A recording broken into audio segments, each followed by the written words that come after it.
Hello दोस्तों, मैं गायक राजकुमार मस्ताना आप सबके बीच में छोटे भाई साहब रामचंद्र प्रजापति जी, नगाड़े पर रामचंद्र उर्फ रिटायर्ड फौजी साहब, ढोलक पर सुरेश, मंजीरा पर बितानू, सहयोगी हमारे बाबा साहब दीन आज़ाद। पूरी टीम की तरफ से आप सभी दर्शकों को बहुत बहुत नमस्ते प्रणाम। एक दुल्हन अपने दुल्हा से कह क्या रही है और कैसे कह रही है भैया रामचंद्र जी? नए आई है का? नए अच्छा, और समझा रही है। का समझा रही भैया? लेकिन तर्ज में कहना हमारी तरफ से कैसे?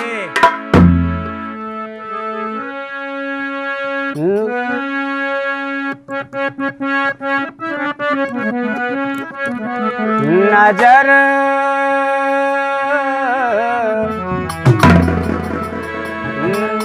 नजर लागी राजा तोरे बंगले पे,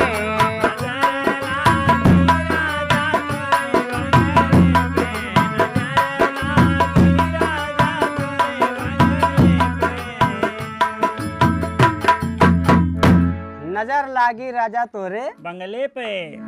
हरे ना पहिरब।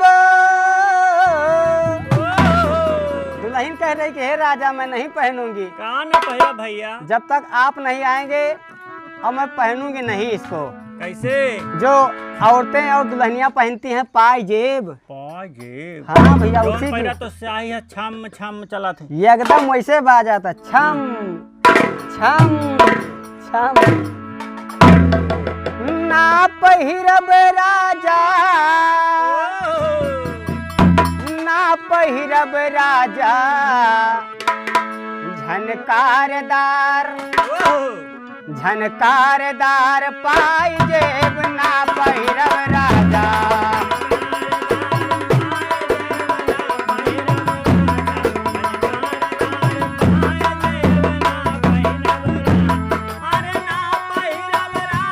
अरे वाह भैया,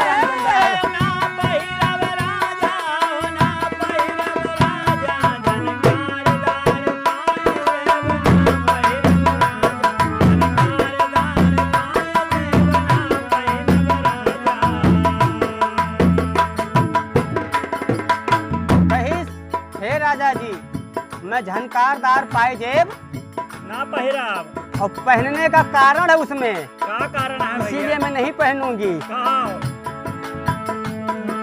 पायल झनकार सुने ताके ससुर जी,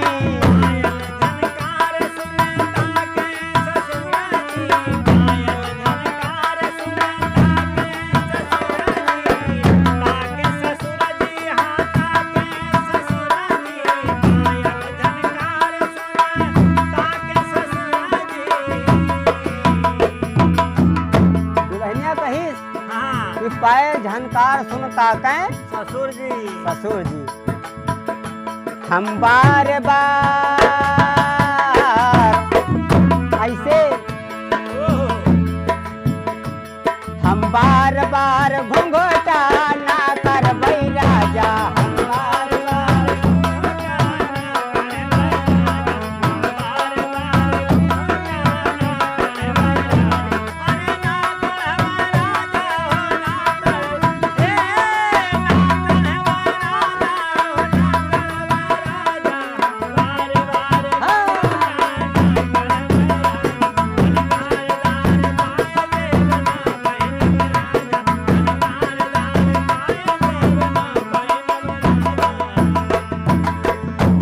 कह रही है, जब मैं झनकारदार पायजेब पहनती हूँ हाँ, तो ससुर जी ताकते हैं। अब का बुढ़ाऊ कहा पतोहिया होती है का? आवत है वो कहाँ से छम छम की आवाज आ रही है फौजी साहब। हाँ, ये दूसरी लाइन में होता क्या है? कैसे? पायल झनकार सुन सास रानी जागे,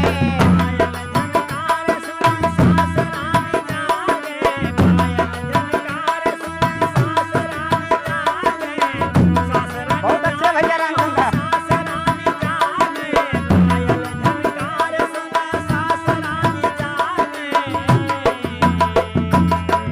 वो भी ताक रही हैं कि इतनी बढ़िया आवाज कहाँ से आ रही है। जैसे मैं रिटायर्ड फौजी साहब निगाड़ा बहुत बढ़िया बजाते हैं, हाँ, और जो कमरा होता है हाँ, कमरे में खिड़की लगी होती है खोलने के लिए, अब का तो दुल्हन कह क्या रही है? क्या कह रही है? हम बार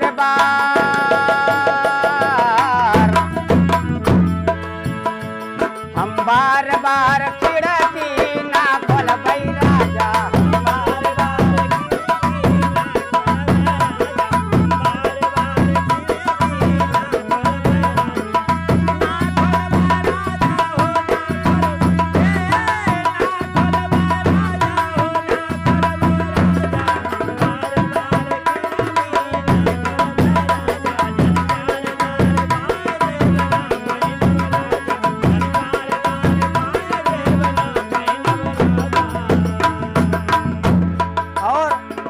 पायल की झनकार जब सुनते हैं, हाँ ये जो रिटायर्ड फौजी साहब नगाड़ा बजा रहे हैं, हाँ ये भी देखने लगते हैं कहाँ दुल्हन आ रही है। अब का पायल झनकार सुने जेठ जी निहारे,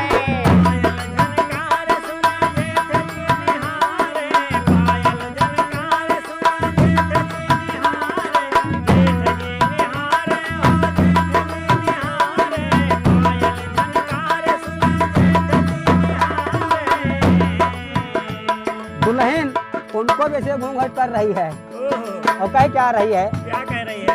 हम बार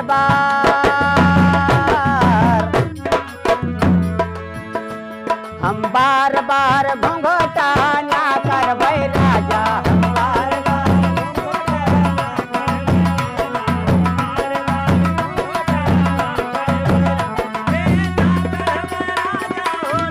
वाह भैया।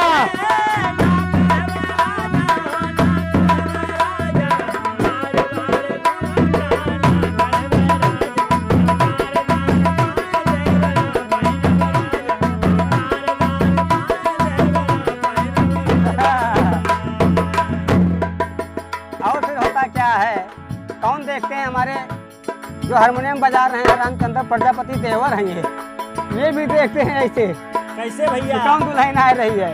हाँ पायल झनकार सुन देवर जी ताके,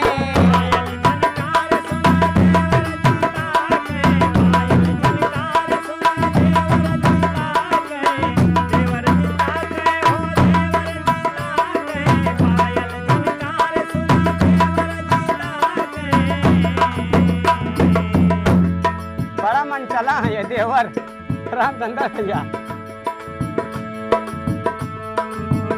अरे ऐसन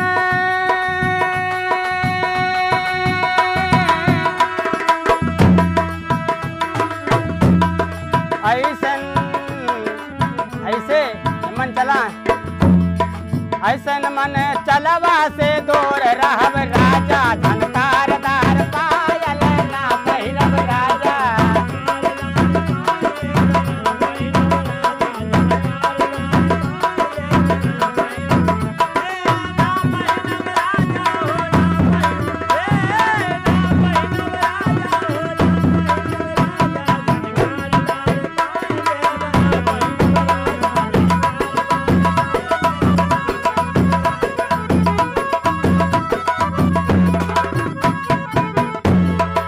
आखिरी लाइन में मेरी तरफ से मैं गायक राजकुमार मस्ताना और हरिलाल जी के लिए कहना है,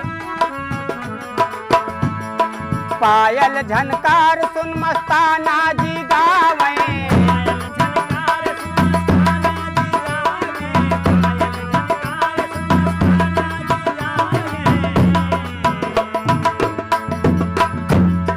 रामचंद्र फौजी नगाड़ा बजावे,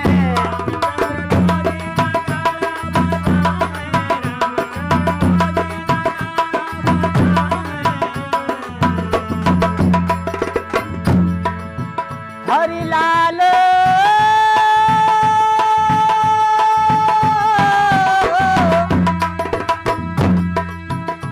हरिलाल संग भैया, हरिलाल संग झगड़ा ना करबै राजा, हरिलाल संग